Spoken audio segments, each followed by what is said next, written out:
enculés!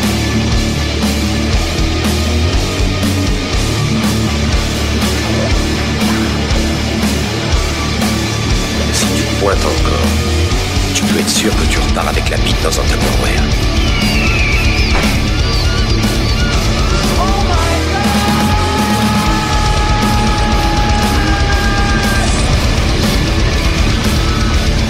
Tu retires tout, y compris le tampax.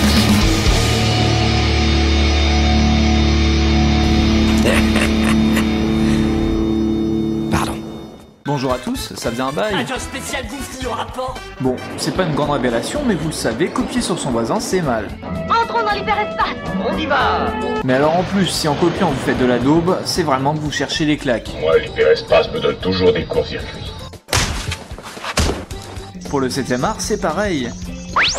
Non, ce n'est pas vrai. Et quand un studio est dépourvu de moyens, de talent et de scrupules, ça peut donner des choses vraiment intéressantes. Star Crash, le choc des étoiles, est un étron cosmique sorti à la fin des 70s, en plein phénomène Star Wars, découvert un an plus tôt. D'ailleurs, dès le premier plan, ça sent déjà la merde. Non mais regardez-moi ce pompage des scènes de survol de caméra. Il y a comme une petite odeur de polystyrène, non ?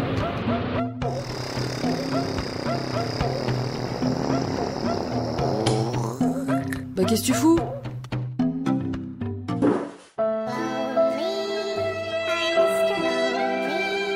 Après plusieurs minutes à fixer ce morceau de plastique sous tous les angles, on est un peu comme l'équipage du vaisseau, pris de violentes migraines. Ah non, pardon, ces bulles rouges sont en fait l'arme secrète du méchant de l'histoire, Zart Arm, qui s'avérera moins effrayant que son blaze. Le générique nous vend un psychopathe en puissance, et finalement le plus grand vilain de l'univers se résume à une tête de coton-tige, sans une once de charisme. Et puis je peux voir ta sale gueule de coton-tige. Parmi l'équipage en difficulté avec ses vilaines bulles se trouve le fils de l'empereur des étoiles qui n'a trouvé personne d'autre que deux racailles de l'espace pour aller combattre Zart Arm. Ici Tom, chef de la police impériale. J'exige votre reddition immédiate.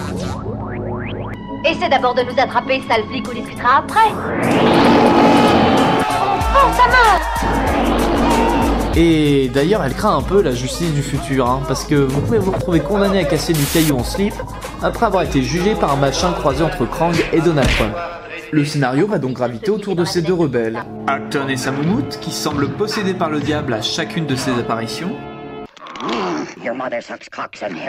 et Stella Star, dont la seule qualité, c'est d'être bien gaulée. On a d'ailleurs toujours pris soin de ne pas trop la couvrir pour pas qu'elle ait trop chaud. This eye tracking challenge is going to be the easiest challenge of my life. I will represent all men, and I will not look at a single boob in this video. Let's go!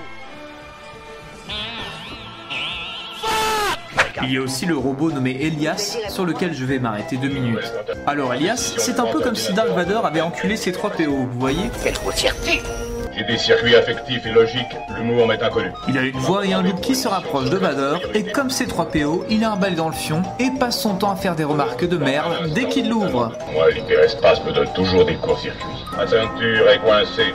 Nous sommes trop près de l'eau pour mes articulations. Elles rouillent facilement. J'espère qu'elles n'ont rien contre les robots. C'est dans ce genre de situation qu'on apprécie d'être un robot. Vous feriez presque regretter d'être un robot. Laissez les robots faire leur preuve. Parole de robot. Je crois que c'est un robot. Parfait. À la longue, c'est franchement lourdingue, et on n'a qu'une envie, c'est qu'il se fasse démembrer.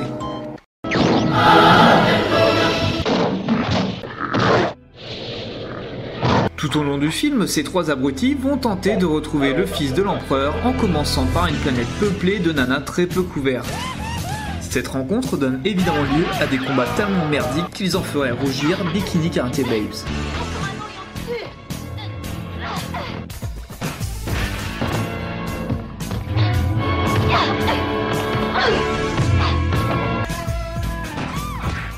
Et tout ceci sous le regard bienveillant d'une chef au sourire ô combien naturel. Tu es laid. Non mais qui lui a appris à sourire là?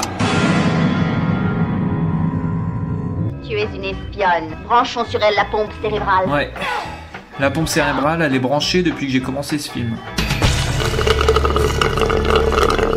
Il y a des moments où j'ai l'impression de me faire lobotomiser pour vous.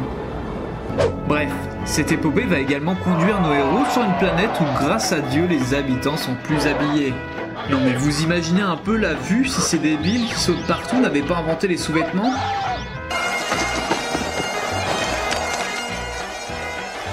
Stella, capturée par la tribu des dents pourries, que la projecte dentition, fais-le voir ça. sera finalement libérée par un David Hasselhoff sous un masque de hibou qui balance des lasers. Oui, c'est à peu près le seul effet spécial maîtrisé dans cette réalisation. Donc c'est moi qui vous le dis, vous allez en bouffer jusqu'à l'indigestion.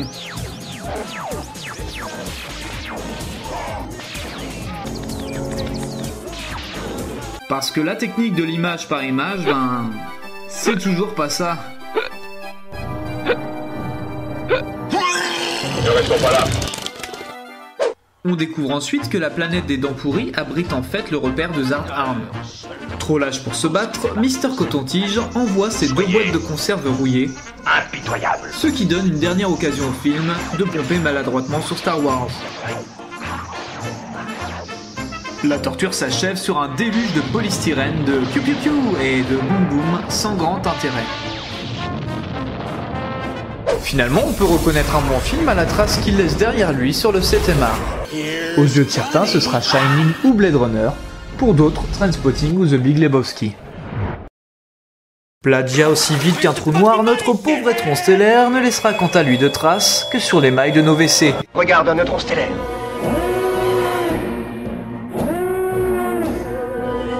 Prenons de la distance, sinon il va nous écraser. Largue tout.